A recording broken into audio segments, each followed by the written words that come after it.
It's clear from what we know at the current time that there was a degree of freedom. And very often in these cases, people may be allowed to leave the premises, but it's a psychological control. It's where there may be threats, there may be violence used, but it's something that the people work on. It's a form of grooming in a way.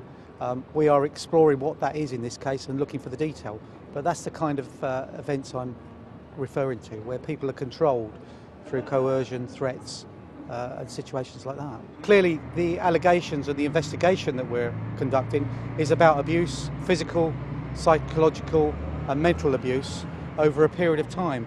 You know, we're talking about 30 years, so there's a lot to untangle here. What conditions have you found at the house? Well, it's an unremarkable house. It's just a normal house in South London, and really I can't comment on the exact conditions inside.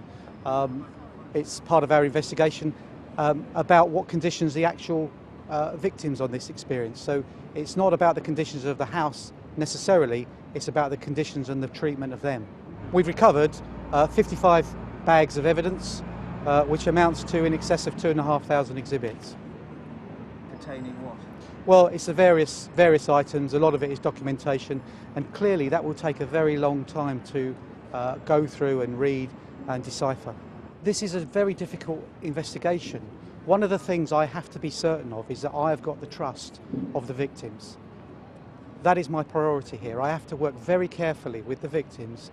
I have to do that with specialist professional help.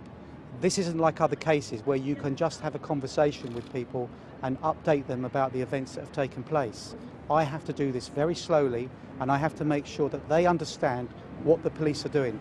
It's very important that I have their trust and my officers have their trust, and that's my priority.